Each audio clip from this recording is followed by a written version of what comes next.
I started by chopping my chicken into bite sizes, guys. and then I boiled it. Right now it's boiling on the fire. I sauced it, I spiced it to my liking, and then I put it on the fire to boil for a bit. Afterwards, when I felt like it was done enough, I put it in a sieve so that I could get the chicken stock to drain into a container for me while I keep this other part for for frying. This is the stock. Beautiful, right? Now, because we are making chicken and suya shawarma, chicken and suya shawarma, you have to get your suya. So I had to go look for it. It was a struggle finding it suya in the afternoon because I had to do it like in the daytime. Now, afterwards, I chopped it into tiny bite sizes. Now, everybody likes the way they like, to have their meat in their suya and all. This is how I like to have mine. Easy to grab, easy to munch on. I don't like to stress. And then if you like sausages, I do not like them, but because I'm not the only one eating the shawarma, I had to make sure that every other person could be satisfied. So I put a bit of oil in a pan and just stir fried it until every part of it was this brown, this golden brown you're seeing. I had to stir fry until every part of it was this brown. That means to me it was well done and ready. And then I had to now use the part of the grater that could give me a size that was not so tiny, something that I could still bite and feel, because I don't like my carrot to disappear in my shawarma, but not too big too. And then here we have our onions. These onions, I'm going to be putting it in my cabbage and carrot mix, and I'll still use it to fry my chicken.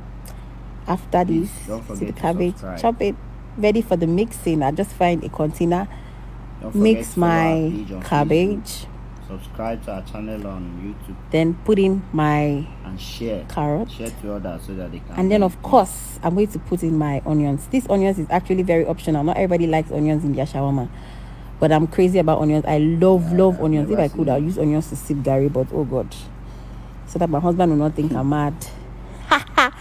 So now here it is. Afterwards, I mixed everything thoroughly to make sure that there is a balance, proper balance, and that I'm not going to have to pick up something and one place has more cabbage than onions or has more cabbage than carrots. Now let's get to making sure that we have our bread intact. This is how I got it from the store. Of course, I couldn't make mine from scratch because I'm lazy. And I want me for my papa. Waiting. So you have to divide the bread into two like this. Each of the bread you're picking up. The person that taught me Koti says you have to do it this way because the bread themselves, they are very small. So if you want to wrap it up alone, it might not cover. That's why we are doing this. So time for our meat. You can see I put oil in the pot that I use in cooking my chicken. Of course, I use the same pot because I want to take advantage of all the spices and everything that I put in there. Allow the onions to cook for a bit. Trying to soak up all the ingredients from the pot. Then I'm now going to add my chicken and allow it cook. Of course, while turning it intervally so it doesn't burn. Because if you can look closely, you see the pot is already beginning to burn because of all the ingredients and the things that have been there.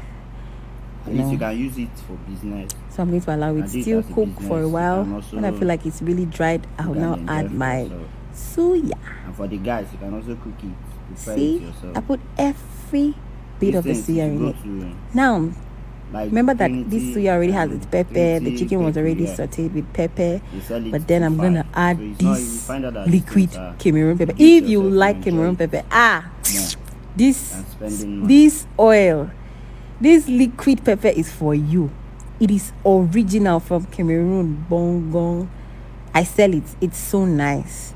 And then after I feel like my, suya has cooked for a bit, I now added fresh pepper, so it gives me that burn. I really, really like it spicy. Really, really spicy.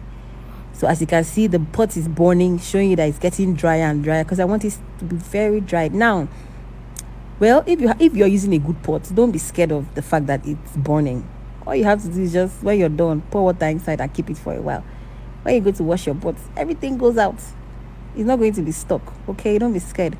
Now let's prepare our cream for the shawarma. So you're going to put mayonnaise of your choice.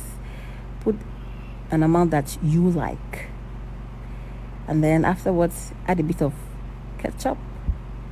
If you like it too much, good for you, but I don't like too much ketchup. So yeah, I just put a balance. Now I add my meat stock. Remember that this is not compulsory. This is my personal taste because I know I like to play around with food a lot. Then I'm going to add a little bit of milk. Of course, I go for slim milk because, man, they watch weight. I mean, they deceive ourselves. Say she didn't watch weight. I put this because I don't like it too thick. And I make sure I whisk and turn and stir it to perfection. But because I like it spicy, I go find my pepper gong, put a bit of it. This thing, if you use this stuff for your noodles, for your rice, see, you know I'm selling it, Sha. I've told people I'm selling this thing. Very beautiful. Now we're done with this. We have our salad mix, sausage, our cream. This cream is yummy. Our suya and chicken mix, and finally we have our bread. It is time to get this going. I like mixing. This is making sense. A bit of I like mixing whatever I want to do in a smaller plate because I feel like if I pour everything together, if the meat was not enough, the salad was too much, everything will just get mixed up and I don't know, we just lost. Somehow something will lost. So I just like to mix my stuff in tiny bits and pieces. So for each shawarma I want to wrap, I make sure I mix this separately for it. So I mix it, I put my meat at the edge. In case the salad base is too much for the shawarma wrap, I just make sure my meat is at the corner so that I know that whatever I'm doing, I just mix that little part, put it. If it seems there's still space, I add more, That way I don't put a mix that has too much, salad base and little meat. Just trying to be careful here. So everything is balanced. For the wrap, I like putting the plain one under, and then the one that has like any hole or tear, I put it on top. That way I can manage it. I know how to fold it in such a way that it covers perfectly. The one with the mistake with the hole on top, the one that is perfect underneath, that one now gives it the final beautiful cover. So when you're putting this stuff, make sure it's in the middle, because I don't like my shawarma to spill at the edges. That's always my problem. When I was trying to learn how to wrap this stuff, I was always frustrated because when I'm trying to turn it on the fire, I'll now be seeing some things spilling from the end.